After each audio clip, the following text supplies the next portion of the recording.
BBB यानी कि triple B, जिसके साथ हम 2023 की शुरुआत करने जा रहे हैं, यानी कि बेस्ट ब्रोकरेज बेट्स। क्योंकि अब 2022 का अंत होने जा रहा है और 2022 के अंत के साथ साथ जो नई उम्मीदें हैं वो जरूर खुलते हुए दिखाई पड़ रही हैं। 2022 साल बाजार के लिए मिले जुले अनुभव वाला रहा, जहां पे बाजार ने ना केवल 4 से 5% की रिटर्न दिए, लेकिन ये एक नया रिकॉर्ड हाई छूने में भी कामयाब हुआ। मिड कैप के लिए भी ये साल कुछ खास नहीं रहा, रिटर्न फ्लैट ही रहा। स्मॉल कैप तो नेगेटिव रिटर्न के साथ साल के अंत कर रहा है। इसलिए नए साल में बाजार को नई संभावनाओं की तलाश है, जहां उसे चीन की रीओपनिंग, भारतीय इकोनॉमी की मजबूती और ग्लोबल मार्केट में मंदी के सीमित असर से काफी उम्मीदें हैं। नए साल में कमाई की तैयारी के लिए जरूरी है कि ब्रोकरेज हाउस के नजरिए को समझा जाए और यह देखा जाए कि वो किन शेयरों पर सबसे ज्यादा बुलिश है। तो चलिए जानते हैं कि बेस्ट ब्रोकरेज बेट्स कौन सी है।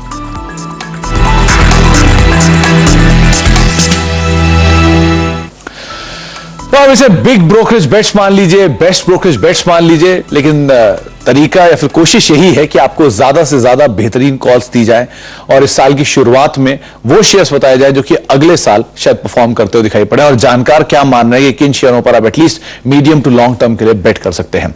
तो 3 हेड ऑफ रिसर्च हमने आइडेंटिफाई किए जो हमारे साथ आज मौजूद रहेंगे और आपकी मदद करेंगे। हमारे साथ सिद्धार्थ खेमका सर मौजूद हैं, नरेंद्र सोलंकी सर मौजूद हैं और संजीव सर मौजूद हैं, जो कि आपको बताएंगे कि कौन कौन से स्टॉक्स के ऊपर आपको नजर रखनी होगी, कौन कौन सी थीम्स हैं जो कि अगले साल के लिए क्रूशियल रहने वाली हैं। पहले तो आप तीनों को नमस्कार और बहुत बहुत स्वागत है आपका कार्यक्रम में, और बहुत बहुत शुक्रिया आज के दिन जब बिजी शेड्यूल है उस पर अपना समय दिया आपने और हमसे बातचीत कर रहे हैं। तो सबसे पहले तो सिद्धार्थ सर, सबसे मैं शुरुआत आप ही से करूंगा। मार्केट्स के लिए 2022 जो था वो थोड़ा सा वोलेटाइल ज्यादा था, इतना आसान नहीं था ट्रेडर्स के लिए पैसा बनाना एटलीस्ट, लेकिन इन्वेस्टर्स के लिए भी कुछ खास पैसा बना नहीं, स्पेशली जो मिड कैप स्मॉल कैप पे बेट करते हैं। क्या लगता है 2023 में पैसा बनेगा? जी सुमित, शुक्रिया मुझे अपने शो पे बुलाने के लिए। सबसे पहले तो मैं आपको, सभी पैनलिस्ट को और सभी दर्शकों को नव वर्ष की हार्दिक शुभकामनाएं देना चाहूंगा। 2022 जैसा आपने कहा, ट्रेडर्स के लिए तो मुश्किल था ही, इन्वेस्टर्स के लिए भी उतना ही मुश्किल था, क्योंकि बहुत सारे ग्लोबल इवेंट्स ऊपर नीचे मार्केट को लेके गए। वोलेटिलिटी काफी बढ़ी। हमने देखा कि स्टार्ट ऑफ द ईयर में एक ग्लोबल वॉर एक हुआ रशिया यूक्रेन में, फिर central banks across the world एक मॉनेटरी टाइटनिंग पॉलिसी जहां पे रेट हाइक्स करने स्टार्ट किया, जिसकी वजह से भी बहुत ग्लोबल मार्केट्स, इक्विटी मार्केट्स को इम्पैक्ट आया। तो यहां से अभी हमें लगता है कि अगर आप 2023 की बात करें तो एक बहुत सारे नेगेटिव्स ऑलरेडी 2022 में आ चुका है। यहाँ पे कुछ नियर टर्म में तो कोई बहुत बड़ा नेगेटिव दिख नहीं रहा है। रेट हाइक्स, इन्फ्लेशन, ये सब मोस्टली हो चुके हैं। तो 2023 में मार्केट्स काफी बेटर होने चाहिए। स्पेशली अगर आप बात करें तो मिड एंड स्मॉल कैप्स में काफी ज्यादा बेहतरीन प्रदर्शन की उम्मीदें हैं। तो बेहतरीन प्रदर्शन मिड कैप स्मॉल कैप में आ सकता है। संजीव सर से बातचीत कर लेते हैं। संजीव सर, ये आप टी शर्ट पे जैकेट डाल के यहां सीधे पार्टी में जाओगे क्या आप? अच्छा, वो मतलब तैयारी पूरी है ना आपकी पार्टी और न्यू ईयर सेलिब्रेशन की?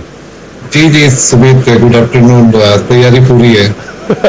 ओके, क्या लगता है संजीव सर, मार्केट कैसा रहने वाला है? क्योंकि ऑन एन एवरेज 15% निकाल ही देता है Nifty, on an average mid cap 13% दे ही देता है, स्मॉल कैप भी 12-13% निकाल ही देता है हिस्टोरिकली पिछले 20 साल के आंकड़ों में अगर देखा जाए तो ये पैसा इस साल नहीं बना, अगले साल 26 आएगा, एवरेज बराबर कर देगा, ऐसा कुछ होगा क्या? सुमित, सबसे पहले तो नव वर्ष की सारी शुभकामनाएं आपके टीम को और सीएनबीसी आवाज के दर्शकों को और सब पैनलिस्ट को।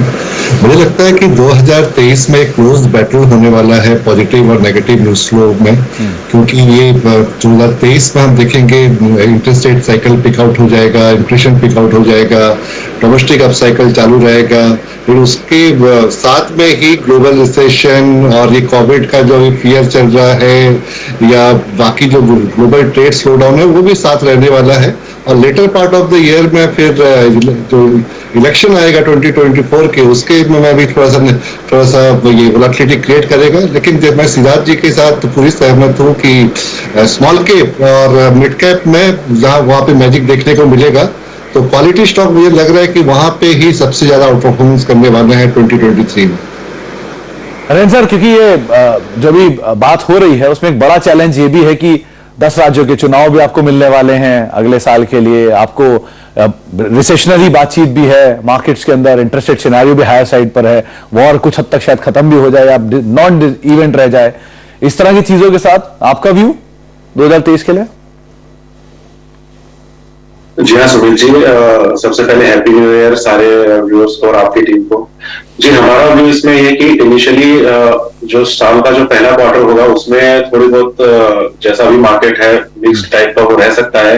हालांकि जो मेजर इंप्रूवमेंट हमको दिखेगा वो सेकंड हाफ ईयर ज्यादा बेटर होने की उम्मीद है, और जितने भी जो मेजर अभी के जो कंसर्न्स हैं वो वहां तक फेड आउट ऑलमोस्ट हो जाएंगे, और मार्केट को एक विजिबिलिटी पॉइंट ऑफ व्यू से भी मिल जाएगा विजिबिलिटी की आगे कैसा होने वाला है, बहुत इन्फ्लेशन फ्रंट पे भी और जो जियोपॉलिटिकल कंसर्न्स हैं उस पे, और कोविड से रिलेटेड जितने भी कंसर्न्स अभी आए हैं, हालांकि फिलहाल तो अबेट हो गए हैं, लेकिन वो सेकंड हाफ तक बहुत ज्यादा क्लियर हो जाएगा। और जहां तक प्राइसिंग की बात है तो डेफिनेटली मिड कैप और स्मॉल कैप में काफी वैल्यू इमर्ज होके आई है। जिस हिसाब की हमने पीई पे डी रेटिंग देखी इस साल, उस हिसाब से काफी सारे पॉकेट्स ऐसे निकल रहे हैं जहां पे वैल्यू इमर्ज हो रही है। तो definitely mid cap small cap out perform करेंगे लार्ज कैप पीयर्स। तो मिड कैप स्मॉल कैप के आउट परफॉर्मेंस की उम्मीद लग रही है, फ्रंट लाइन कंपैरिजन में शायद यहां पर कुछ ज्यादा ही मूव आता हुआ दिखाई पड़े। अच्छा, अब कुछ शुरुआत करते हैं टॉप पिक्स की, तो कोशिश करेंगे एक लार्ज कैप, एक मिड कैप, एक स्मॉल कैप पिक लेने की। और सबसे पहले शुरुआत करते हैं सिद्धार्थ सर से। सिद्धार्थ सर, कोई लार्ज कैप जो आप बेट करेंगे 2023 के लिए? जी सुमित, आपने जैसे हाईलाइट किया था कि बहुत सारे स्टेट इलेक्शंस आने वाले हैं, और उसके बाद जो सबसे बड़ा जो महा इलेक्शन है, जनरल इलेक्शन 2024 में मार्च में आएगा, उसको देखते हुए हमें लगता है कि सीमेंट एक क्षेत्र है जहां काफी इंटरेस्ट रहेगा, बिकॉज गवर्नमेंट का फोकस इंफ्रास्ट्रक्चर, हाउसिंग डेवलपमेंट पे रहेगा। रिसेंट स्टेट इलेक्शन में भी देखा गुजरात में कि एनडीए का की जो डेवलपमेंट एजेंडा वो इंफ्रास्ट्रक्चर की तरफ था। तो एक सीमेंट क्षेत्र में ओवरऑल इंडिया में हमें डिमांड इंप्रूवमेंट, प्राइसिंग इंप्रूवमेंट का एक्सपेक्टेशन है, जिसमें सबसे बड़ा जो प्लेयर है वो है अल्ट्राटेक। तो हमारा जो सबसे पहला पिक है लार्ज कैप स्पेस में वो है अल्ट्राटेक। कंपनी अपनी कैपेसिटी काफी इंक्रीज कर रही है, जो उनका ग्राइंडिंग कैपेसिटी है वो 131 million ton per annum FY23 तक में हो जाएगा, जो इस साल के फाइनेंशियल ईयर के एंड तक, और FY25-26 तक का उनका एक्सपेक्टेशन है, प्लान है 154 मिलियन टन पर एनम का कैपेसिटी बढ़ाने का। तो इसको लेकर हमें लगता है कि ओवरऑल सीमेंट स्पेस में अल्ट्राटेक काफी पॉजिटिव रहेगा, इंडस्ट्री डायनामिक्स काफी सपोर्टिव है, तो ये बाय कर सकते हैं। 1 ईयर टारगेट प्राइस जो हमारा है वो है 7990 का। करीब करीब 8000 के टारगेट। देश की सबसे बड़ी सीमेंट कंपनी, 130 मिलियन टन की कैपेसिटी, और इंटरेस्टिंग पार्ट यह है कि चाइना के बाद इंटीग्रेटेड स्टील में, इंटीग्रेटेड सीमेंट में सबसे बड़ी कंपनी पूरे वर्ल्ड में अगर कोई है तो वो है अल्ट्राटेक, जिसके ऊपर आप नजर बना के रख सकते हैं। संजीव सर, आपकी तरफ से कोई लार्ज कैप बेट? जी, 2023 के लिए हमारा जो थीम हमने लिया है वो है कैपेक्स, क्रेडिट और कंजम्पशन। तो उसी थीम से एक बैंकिंग स्टॉक है एक्सिस बैंक। एक्सिस बैंक अभी देख रहे हैं स्ट्रॉन्गर फ्रेंचाइजी की तरह से उभर रहा है, और जिस तरह की कंसिस्टेंटली ये क्वार्टर परफॉर्म कर रहा है, मुझे लगता है कि ये कंटिन्यू रहेगा आने वाले सालों में भी। ऐसा में इम्प्रूवमेंट हो रहा है, मार्केट शेयर गेन हो रहा है, और उसका जो रिटर्न रेशियो है वो भी इम्प्रूव हो रहा है, तो और इम्प्रूव हो सकता है। और वैल्यूएशन की बात करूं, वहां पे मुझे लग रहा है कि अभी भी मिसमैच है। तो आईसीआईसीआई बैंक से 30% डिस्काउंट में चल रहा है, और 1.7 टाइम्स और 1.4 टाइम्स FY24 और 25 के बुक वैल्यू पे चल रहा है। तो री रेटिंग के बहुत सारे ट्रिगर है, कैटलिस्ट हैं, तो यहाँ पे बाय की सलाह रहेगी विद टारगेट प्राइस ऑफ 1140। 1140 का टारगेट और बाय साइड की राय आपके लिए एक्सिस बैंक के लिए रखी गई है। वो संजीव सर, पार्टी वालों के फोन आने लग गए क्या अभी? सही। अच्छा, नरेंद्र सर, आपकी तरफ से लार्ज कैप बेट कौन सा रहेगा? जी, हमारा जो लार्ज कैप बेट है वो देश की सबसे बड़ी फिनटेक कंपनी लिस्टेड है, और वो एनबीएफसी स्पेस में है। हमारा पॉजिटिव रुझान बैंक्स और एनबीएफसी दोनों में है। बैंक्स में हालांकि परफॉर्मेंस आ चुकी है इस ईयर, और वो कंटिन्यू रहने वाली है। एनबीएफसी जो इतना कंट्रीब्यूट नहीं कर पा रहा था, वो हमारा एक्सपेक्टेशन है कि वो अब करेगा कंट्रीब्यूट। हमारा इसमें जो पिक है वो बजाज फाइनेंस है, और इसमें जो हमारा प्ले है वो है कंजम्पशन का, और not only big cities but जो नेक्स्ट बड़ा कंजम्पशन वेव आएगा वो टियर 2 और टियर 3 सिटीज में आएगा। और नेक्स्ट जो FY25 तक हमारा एक्सपेक्टेशन है कि 28% का CAGR ये कंपनी ग्रोथ करके लाएगी। और जो कंपनी की बैलेंस शीट की बात करें तो इसकी प्रॉफिटेबिलिटी और नेट इंटरेस्ट मार्जिन की बात करें तो इंडस्ट्री में लीड करती है ये कंपनी, और हमारा इसमें टारगेट प्राइस है 8,959 का। करीब करीब 56% पिछले 12 साल में एवरेज रिटर्न देने वाली कंपनी बजाज फाइनेंस, जिसके ऊपर आप दांव लगा सकते हैं। नरेंद्र सर की तरफ से लार्ज कैप पिक है। सिद्धार्थ सर, आपकी तरफ से मिड कैप पिक। जी सुमित, जो मेरा मिड कैप पिक है वो मेक इन इंडिया थीम को लेकर है। तो मेरा जो स्टॉक है वो है Bharat forge company. Auto ancillary company तो है ही, साथ में न्यूअर एज बिजनेसेस जो ईवीज में भी काफी उनका डेवलपमेंट हो रहा है। नए प्रोडक्ट्स अगले 12 से 18 महीनों में लॉन्च होने के प्लान्स है। और देखिए अगर तो डिफेंस जो एक थीम बहुत ही उभर के निकला है साल के एंड में, जो पूरे 2022 में हमने देखा, वहां पर भी कंपनी एक काफी स्ट्रांग मजबूत प्लेयर है। तो उन्होंने अभी रिसेंटली अपना एक विजन प्रेजेंट किया था, जहां पे उन्होंने कहा है कि जो न्यूअर बिजनेसेस है that will become much bigger and larger for them. तो हमें लगता है कि डिफेंस के लिए कंपनी पूरी रेडी है टेक ऑफ करने के लिए। उनका एक जो विजन 2030 के बियॉन्ड है, जहां पे न्यूअर ऑल्टरनेट सेगमेंट्स है, जो हाई ग्रोथ सेगमेंट्स है, वहां एंट्री करेंगे। तो हमारा अनुमान है कि अगले 2 साल में तो एटलीस्ट एक स्टेडी ग्रोथ रहेगा। रेवेन्यू का 14%, प्रॉफिट का 24%। बट जैसे मैंने कह रहा हूं कि ओवरऑल जो है मेक इन इंडिया वो बहुत बड़ा सपोर्ट होगा भारत फोर्ज को कोर बिजनेसेस में, ईवीज में पेनिट्रेशन का और डिफेंस का। तो ऑटो एंसिलरी, ऑटो साथ साथ डिफेंस, एरोस्पेस की एक बड़ी प्लेयर आपके स्क्रीन पर भारत फोर्ज 985 के टारगेट्स के लिए मिड कैप बेट अगर आप चाह रहे हैं तो इसको आप देख सकते हैं। संजीव सर, आपकी तरफ से मिड कैप बेट। यहाँ पे मेरा मिड कैप बेट रहेगा होटल इंडस्ट्री से, और लेमन ट्री होटल कंपनी बहुत एग्रेसिवली अपना एक्सपांड कर रही है, और हमारे एस्टिमेट के हिसाब से बाय 2025 इन्वेंट्री जो रूम इन्वेंट्री रहेगा ऑलमोस्ट 11,000 के पास रहेगा रूम्स में, और 11-15 रूम होटल एडिशन है बाय 2025। और ये अगर देखें तो जो अपसाइकिल में है, ये लेमन इंडस्ट्री अभी भी बहुत डिस्काउंट में ट्रेड कर रही है, जो कि इंडियन होटल से हैं। और इसका जो रेवेन्यू और इबिटा कैगर है ऑलमोस्ट 45% और 74% होने वाले हैं FY22 से 25 में। और क्योंकि ये डिस्काउंट में चल रहा है इंडियन होटल्स को, और अभी सिर्फ 9.6 टाइम EV टू इबिटा चल रहा है FY25 में, यहाँ पे भी री रेटिंग ट्रिगर बहुत हो सकता है। तो यहाँ पे ऑलमोस्ट हमारा टारगेट जो अभी है 83 का टारगेट है। 83 रुपए के टारगेट के लिए आप लेमन ट्री पे नजर रखेंगे। वैसे भी ये G20 समिट से पहले इस पूरे सेक्टर के ऊपर एक बड़ी बज की उम्मीद आप लगाकर चल भी सकते हैं। नरेंद्र सर, आपकी तरफ से मिड कैप बेट। जो हमारा मिड कैप बेट स्पेशलिटी केमिकल सेगमेंट से है। इस साल ये स्पेस परफॉर्म नहीं कर पाया है, और फिलहाल जिस वैल्यूएशन पे बहुत सारे स्टॉक्स ट्रेड कर रहे हैं वो काफी अट्रैक्टिव है। इसमें जो हमारा बेस्ट पिक है वो है गुजरात फ्लोरोकेमिकल्स लिमिटेड। टारगेट हमारा है 3,910 रुपीज का, और ये कंपनी जिस सेगमेंट में बिजनेस करती है वो काफी हाई एंट्री बैरियर का सेगमेंट है। और जहां तक फ्लोरोकेमिकल्स की बात है तो कंपनी वैल्यू एडेड प्रोडक्ट्स में बहुत तेजी से कैपेक्स करके नई कैपेसिटीज और नए प्रोडक्ट्स ऐड कर रही हैं। और फ्लोरोकेमिकल के यूज केसेस की बात करें तो ये आप मान लीजिए कि चाहे डिफेंस हो चाहे एरोस्पेस हो, ये फ्लोरोकेमिकल्स के जो प्रोडक्ट्स हैं वो वहां पे ही यूज होते हैं। और उसके बिना अपने जो एयरक्राफ्ट हैं, जितने भी फाइबर के कोटिंग्स वगैरह होती है, उसमें इनके बिना काम नहीं चलता है। और चाहे वो हाई परफॉर्मेंस इलेक्ट्रिकल्स हो, वहां पे भी बहुत ज्यादा यूज होते हैं। और सेकंड जो इसका सेगमेंट है वो ईवी स्पेस के अंदर है, बैटरीज के लिए। वो बिजनेस भी आगे जाके काफी वैल्यू एड करने वाला है कंपनी के लिए। तो इसमें आप लॉन्ग टर्म के लिए बाय करके चल सकते हैं 3,910 रुपीज के टारगेट्स। 3910 का टारगेट गुजरात फ्लूरो, जिसके ऊपर आप ध्यान रखें। डाइवर्सिफाइड स्पेस के अंदर कंपनी के कामकाज एंड एप्लीकेशंस है, जिसके हिसाब से आप इसे देख सकते हैं। तो मिड कैप और लार्ज कैप के 3 बेट्स आपको बताए जा चुके हैं। स्मॉल कैप जो कि 12% अब तक टूटा है इस साल में, कैसी परफॉर्मेंस रहेगी उसकी और उनमें कौन से शेयरों पर बेट करना चाहिए, छोटे से ब्रेक के उस पर।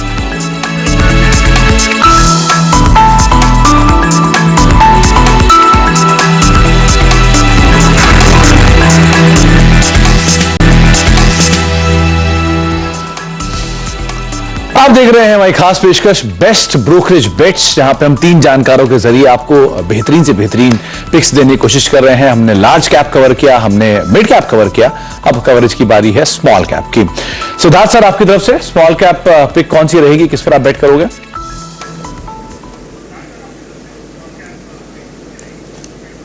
जी सुमित, पहले तो हमने अपना जो थीम था केपेक्स थीम और मेक इन इंडिया थीम जो 2023 के लिए था वो दिखाया। अब स्मॉल कैप में जो थीम हम प्ले कर रहे हैं वो है कंजम्पशन का। तो हमारा जो पिक है वो है Westlife food work.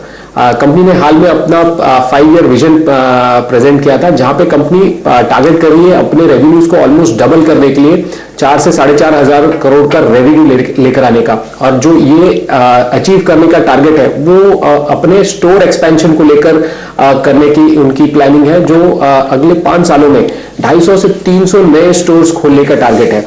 Margins में भी इंप्रूवमेंट करने का कंपनी का एक्सपेक्टेशन है, जिसको देखकर हमें लगता है कि जो QSR जो एक स्पेस है जहां पे जो बहुत अपॉर्चुनिटीज है उसको कैप्चर करने के लिए वेस्ट लाइफ परफेक्टली प्लानिंग और सूटेड है। तो ये एक हमारा स्टॉक रहेगा स्मॉल कैप स्पेस में, वेस्ट लाइफ फूड वर्क्स, जो कि मैकडॉनल्ड स्टोर चलाते हैं वेस्ट और साउथ इंडिया में।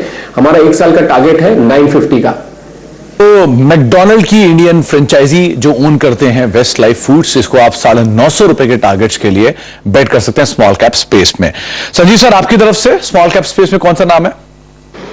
जी सुमित, पहले तो माफी चाहूंगा, 11 होटल का जो टारगेट है वो 108 है, करंट मार्केट प्राइस 85 था। ओके। जहां तक स्मॉल कैप में रिकमेंडेशन का है वो मोल्टेक पैकेजिंग है, लीडर है पैकेजिंग स्पेस में। और जिस तरह से एग्रेसिव 250 ऑड करोड़ का कैपेक्स प्लान है इनका आने वाले 2 सालों में, तो उनका जो कैपेसिटी है वो ऑलमोस्ट 56% से इंक्रीज हो जा रहा है।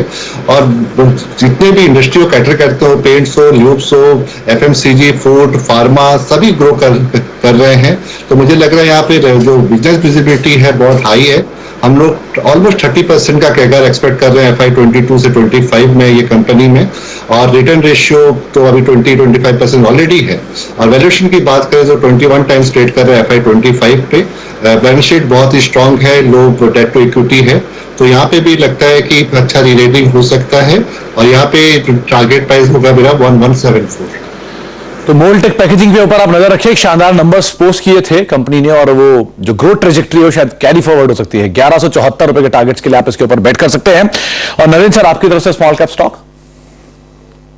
जी, हमारा जो स्मॉल कैप स्टॉक है वो है मेक इन इंडिया थीम के ऊपर। और गवर्नमेंट ने जो PLI स्कीम्स इलेक्ट्रॉनिक्स के अंदर लेके आई है, और जिस हिसाब से हमारा इलेक्ट्रॉनिक इंपोर्ट सब्स्टिट्यूशन का प्रोग्राम आगे जाके होने वाला है नेक्स्ट 2-3 इयर्स में, उसमें ये जो कंपनी है ये काफी बड़ी बेनिफिशियरी साबित हो सकती है।